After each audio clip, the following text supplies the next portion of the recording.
Hello, welcome back to my channel. അപ്പോൾ ഇന്ന് ഞാൻ ഒരു വെറൈറ്റി സേമിയ പായസമാണ് ഉണ്ടാക്കാൻ പോകുന്നത്. നമ്മൾ സാധാരണ ഉണ്ടാക്കുന്ന സേമിയ പായസത്തിൻ്റെ കളർ പോലെയല്ല ഈ സേമിയ പായസത്തിൻ്റെ കളർ. നിങ്ങൾക്കത് വീഡിയോ എൻഡ് വരെ കാണുമ്പോൾ നിങ്ങൾക്ക് മനസ്സിലാവും. ഞാനൊരു ട്രിക്ക് ഇതിൽ യൂസ് ചെയ്തിട്ടുണ്ട്.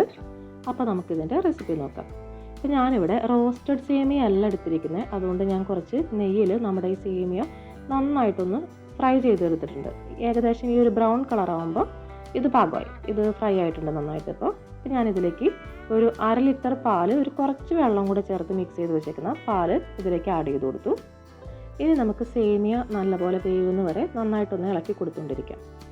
അപ്പോൾ സേമിയ അവിടെ വേവട്ടെ. ഞാനപ്പോൾ വേറൊരു കാര്യം ചെയ്യാൻ പോവാണ്. ഇപ്പോൾ ഒരു പാൻ എടുത്തിട്ട് നമുക്ക് ഇതിലേക്ക് വേണ്ട പഞ്ചസാര, ഷുഗർ ഇതിലേക്ക് ആഡ് ചെയ്തിട്ട് ഈ ഷുഗർ നന്നായിട്ടൊന്ന് മെൽറ്റ് ചെയ്തെടുത്തു. അതായത് ഒന്ന് കാരമലൈസ് ചെയ്തെടുത്തു. ഏകദേശം ഈ പരുവത്തിൽ നമ്മൾ എടുക്കണം. കൂടുതൽ കാരമലൈസ് ആയിക്കഴിഞ്ഞാൽ ഒരു കരിഞ്ഞ ഒരു ചുവ വരും. ഈ ഒരു പരുവത്തിലെടുത്തിട്ട് ഇത് നമ്മുടെ സേമിയ ഇപ്പോൾ ഏകദേശം വെന്തിട്ടുണ്ട്. അപ്പോൾ ഞാൻ ഇതിലേക്ക് നമ്മുടെ ഈ കാരമലൈസ്ഡ് ഷുഗർ ആഡ് ചെയ്തു. ഒഴിക്കുമ്പോൾ സൂക്ഷിക്കണം, ഇത് തീ ഒന്ന് ഓഫല്ല, ഒന്ന് സിമ്മിലിട്ടിട്ട് വേണം നമ്മൾ ചെയ്യാൻ. അല്ലെങ്കിൽ ഇത് കുറച്ചൊന്ന് അങ്ങനെ പൊട്ടിത്തെറിക്കണ പോലെ ആവാൻ ചാൻസ് ഉണ്ട്.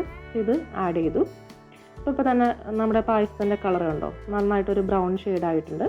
ഇനി ഞാൻ കുറച്ച് ഏലക്കാപ്പൊടിയും കൂടി ഇതിലേക്ക് ആഡ് ചെയ്ത് കൊടുത്തു. അതിൻ്റെ ഇടയ്ക്ക് കുറച്ച് നെയ്യും കൂടെ ആഡ് ചെയ്തിട്ടുണ്ട്. ഇനി ഇതിപ്പോൾ ഏകദേശം കണ്ടോ നല്ലൊരു കുറുകി പരുവായിട്ട് വന്നിട്ടുണ്ട്. ഈ സമയത്ത് നമുക്കിനി ഇതിലേക്ക് നമ്മുടെ ലാസ്റ്റ് പരിപാടി, നമുക്ക് കുറച്ച് നെയ്യ് ഒഴിച്ചിട്ട് കാഷ്യൂ നട്ട്സും നമ്മുടെ കിസ്മിസും കൂടെ ഒന്ന് ഫ്രൈ ചെയ്തെടുത്തിട്ട് നമുക്ക് ഈ പായസത്തിലേക്ക് ആഡ് ചെയ്യാം.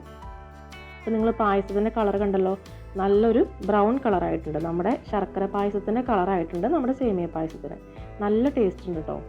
ഇത് ഇടയ്ക്ക് ഒരു വെറൈറ്റിക്ക് നമുക്ക് ഇങ്ങനെയും ട്രൈ ചെയ്ത് നോക്കാം.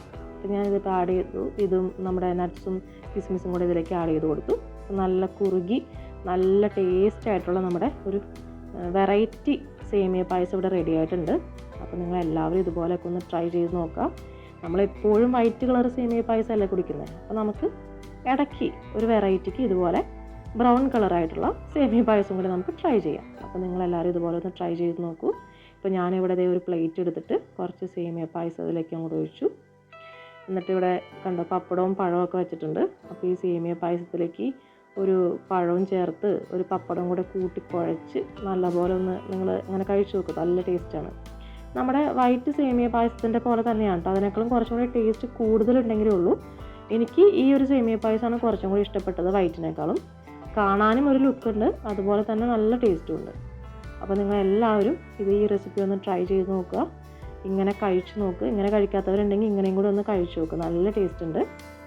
അപ്പോൾ എൻ്റെ വീഡിയോ ഇഷ്ടപ്പെട്ടെങ്കിൽ ലൈക്ക് ചെയ്യുക, ഷെയർ ചെയ്യുക, കമൻറ്റ് ചെയ്യുക.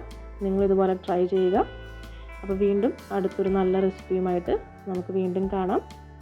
അപ്പോൾ നമ്മുടെ ചാനൽ ആദ്യമായിട്ട് കാണുന്നവരാണെങ്കിൽ സബ്സ്ക്രൈബ് ചെയ്യുക, സപ്പോർട്ട് ചെയ്യുക. താങ്ക്